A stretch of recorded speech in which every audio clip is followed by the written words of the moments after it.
Real quick, I want to tell you about a free webinar I'm hosting on April 25th at 1 p.m. Eastern Time called Repurposing Content for Your Podcast. Depending on the guru of the day, you need a podcast, you need to be on TikTok, you need to be posting on LinkedIn, and don't forget your own blog and newsletter. And this can lead to burnout fast.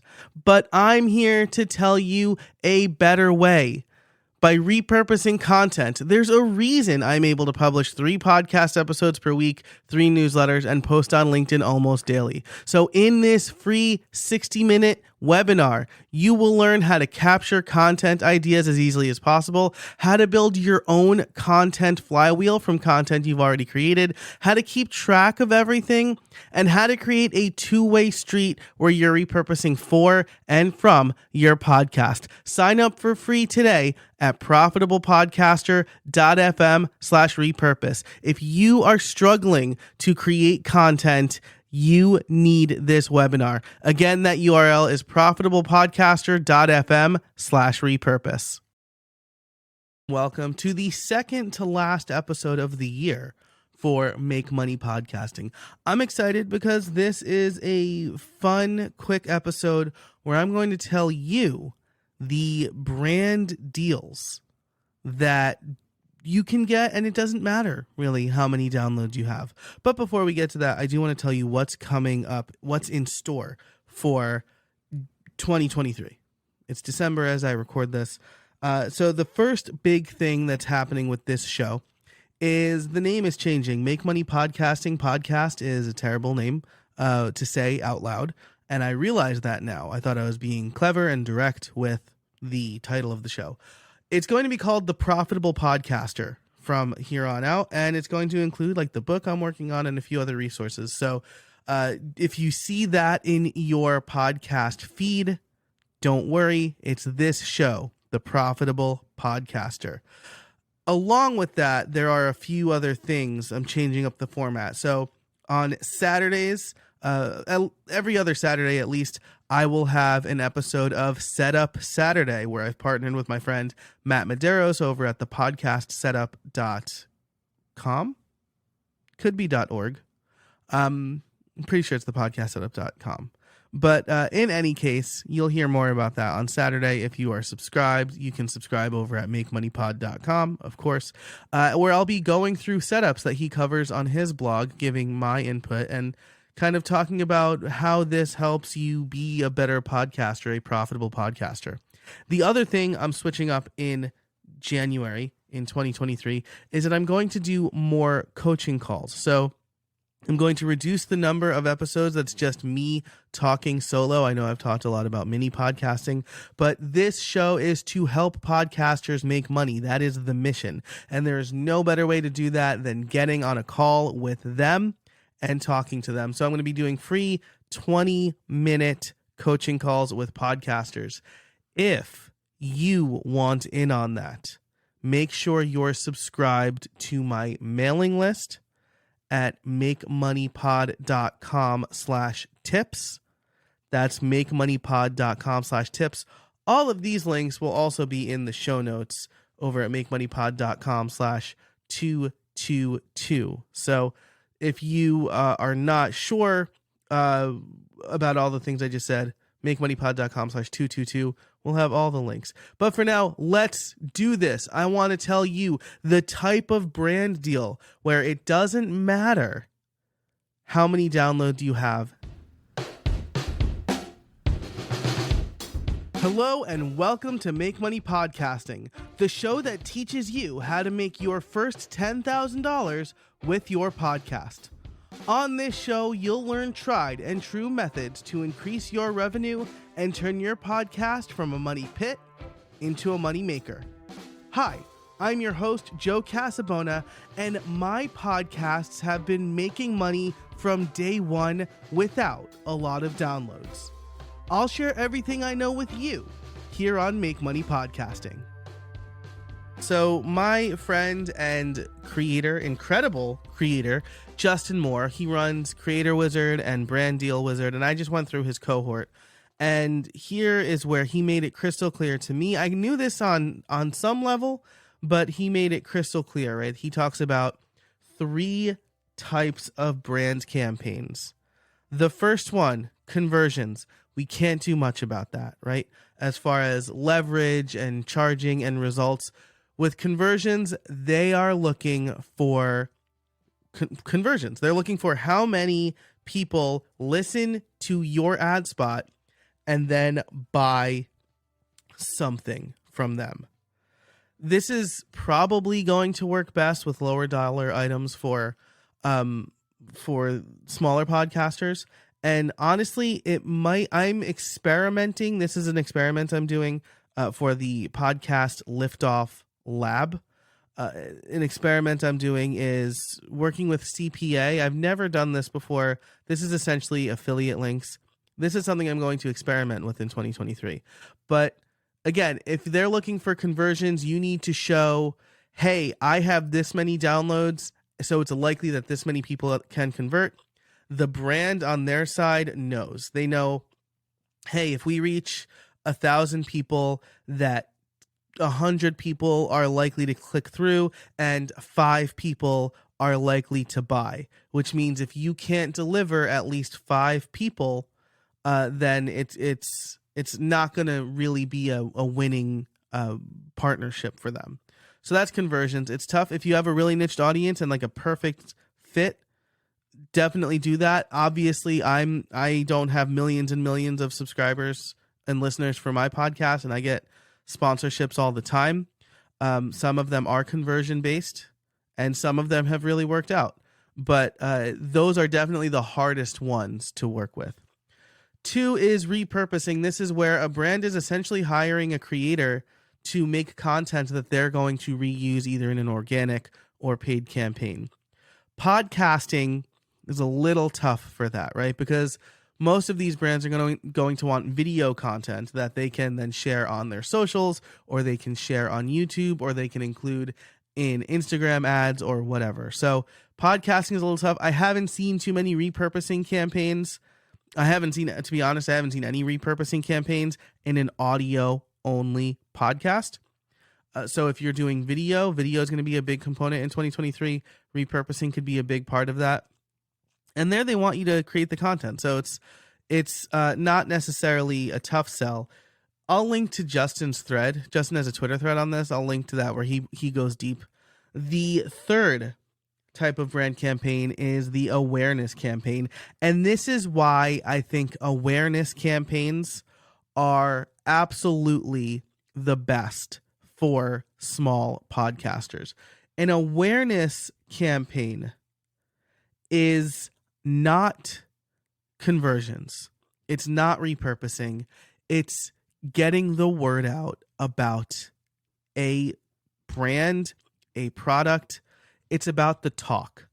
And so as long as you deliver content where you are talking and getting other people maybe to talk about the product, it's a win for them. So maybe this is clicks, but maybe they just want the word out there, right?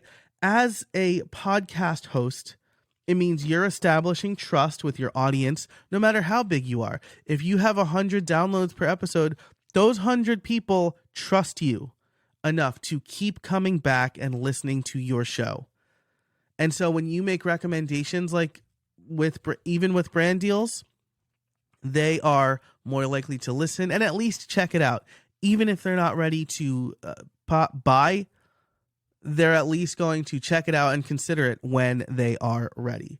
So first, remember that a podcast is a fast track to know, like, and trust. If people know, like, and trust you, they are more likely to take your word for something. So this is, the linchpin of all this is that even within an awareness campaign, you're promoting products and your sponsors are people you believe in and people who are a good fit for your audience, right? Those are the important things, no matter what kind of campaign.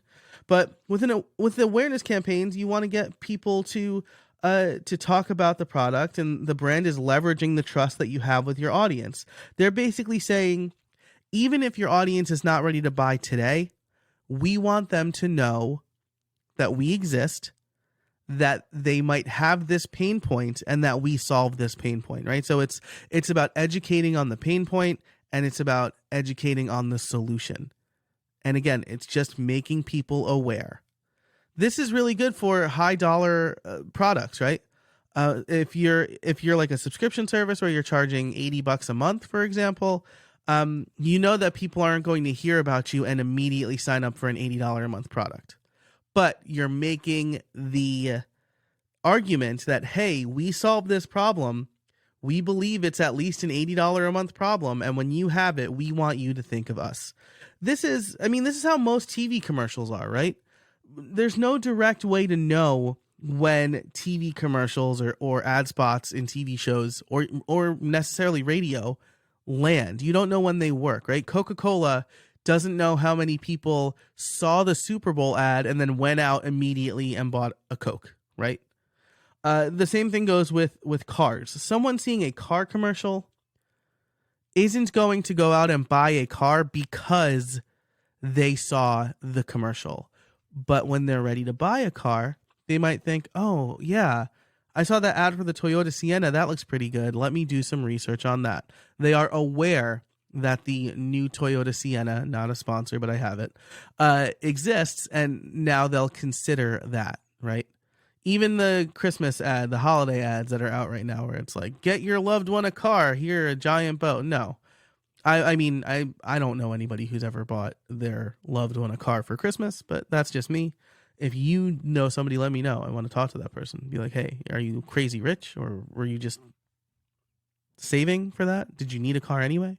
Were you killing two birds with one stone? I want to know. But most of the time, people aren't seeing a car commercial and going, I must buy a car right now. They are cataloging that for when they are ready to buy a car. So awareness campaigns and podcasts are the same way. So now the question is, how can you as a podcaster pitch better for awareness campaigns? It's all about understanding the brand's goals and what they want out of the campaign with you. So if they want an awareness campaign, don't pitch them and say, hey, I can deliver 5 new customers to you. Or if they want an awareness campaign and they don't say like, oh, and you can repurpose my content, and vice versa, right? If they want conversions, nothing but conversions are going to be the KPI, right? The key performance indicator. So first, get on the phone with a sponsor. I know that this is like anathema for some people. They don't want to get on the phone and talk to somebody, but if you're going to pitch somebody on $5,000 or $10,000 deal, a 30-minute phone call is going to mean the world to them. And then you understand their problem. So you ask them this question point blank. What is your goal for this campaign? What is your goal for this sponsorship? And if they say awareness or something that sounds like awareness, well, we just want people to know our product exists. Great. Now you know how to better pitch them. Here's what you do. First, you tell them that you sell baked-in ads. Why? Because baked-in ads are going to exist as long as the audio for that podcast episode exists. So that sponsor, that sponsorship, that link, that logo, that promo ad that you read, a host read baked-in ad is what you're selling, that's going to exist forever. If you go to my first sponsor for a podcast ever, howibuilt.it/001, almost 7 years old at this point, the link for that sponsor still goes somewhere. They paid $99 and they've had a backlink for 7 years. Anybody who goes back and listens to that first episode, which by the way is still a very popular episode, they're hearing that ad read. So sell the baked in ads, because that is long-term, long-tail awareness. This is especially true if you have an active back catalog, or if you're routinely pointing people to older episodes. So if you're saying like, hey, oh yeah, this is very similar to that interview I did with blah, blah, back in blah, blah, check that out. You're pointing people to that episode, and you're also indirectly pointing them to those sponsor spots, right? So show the long tail of your content and say, hey, this is baked in. It's never going to change, which means that you're paying me once for something that could be on the internet for 1, 2, 5, 7, 10 years. So that's number one. Talk about baked in ads.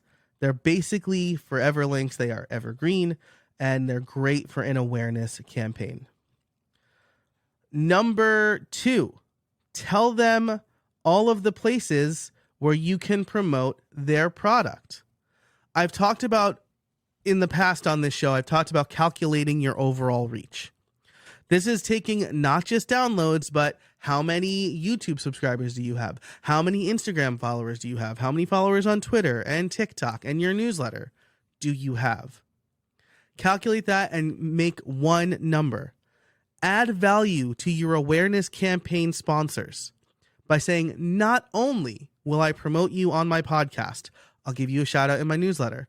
I'll give you a tweet thread why your tool is so great. I'll do a reel or a story or whatever else you can do to add value for that sponsor. This is great for pretty much any campaign, but awareness campaigns in particular, because now you're saying, I'm not just telling my podcast audience about you. I'm telling my whole audience about you. And I'm doing it in a bunch of different ways. So even if someone's listening to the ad spot, if they go on YouTube, maybe they'll see a little demo of your product. Or if it's a physical product, maybe they'll get to see it and understand why I like it so much. And again, all of that content, I mean, the social content's a little less evergreen, but your newsletter's hitting the inbox. YouTube content is going to be there forever. The first YouTube video ever is still up. It's a guy, the founder at the zoo. So this is another way that you can really add value for a awareness campaign. So those are the two things you can do. And even if you're a small niche podcast, that's okay, right? The brand you're working with, you need to remember this. The brand you are working with wants to reach the exact people that you reach. Something about your content, whether you pitched to them or they came to you, something about your content makes them want to continue the conversation. And so an awareness campaign means, hey, I'm just going to shout your name from the rooftops for this campaign. So again, the last thing I want to emphasize here is they want your audience to be aware of the pain point and the solution they offer, right? So this is another way to craft your pitch, to craft the content you're going to make. Because again, maybe, you know, if we look at Text Expander, right? They're a longtime sponsor of mine. A lot of people probably don't think about text expansion as automation. So you say like, hey, how many times have you typoed your email address today? Or how many times have you written the same email to a bunch of people? What if I told you that there was a way to make that easier for you? What if there was a way that you could type 200 words with a 3-character keystroke? Text Expander is that thing.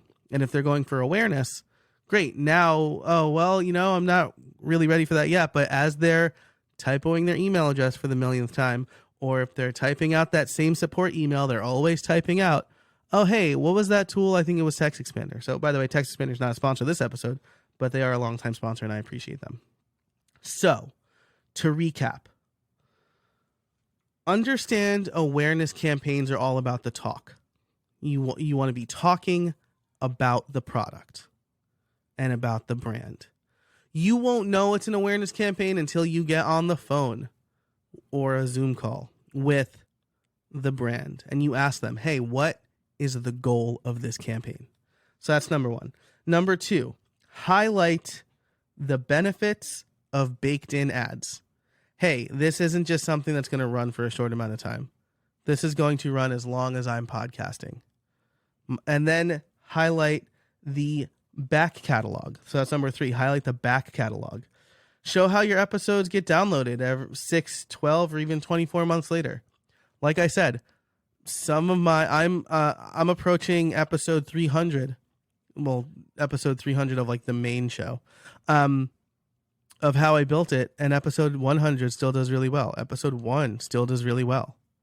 So talk about that and say, hey, not only are you paying me for this campaign for this month, but like 6 months down the line, people are still going to be listening to this. A year down the line, people are still going to be listening to this. And then finally, make sure to think about your overall reach. Include all of your content properties, because awareness is about the number of people who hear about the brand.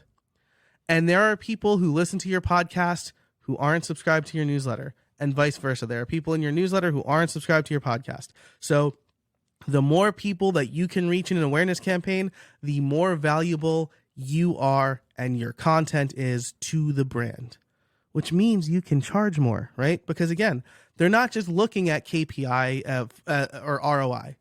They're not saying I spent $1,000 with this person, I need to make $1,001. They're saying I am spending $1,000 with this person to get a bunch of people to at least hear my name. And that's really valuable because only you have that trust, right? Only you have the trust from your audience. You can't really buy that. Okay, so that's it for this episode. Again, I will link to Justin's fantastic thread on this in the show notes, which you can find over at makemoneypod.com/222. If you liked this episode, please subscribe.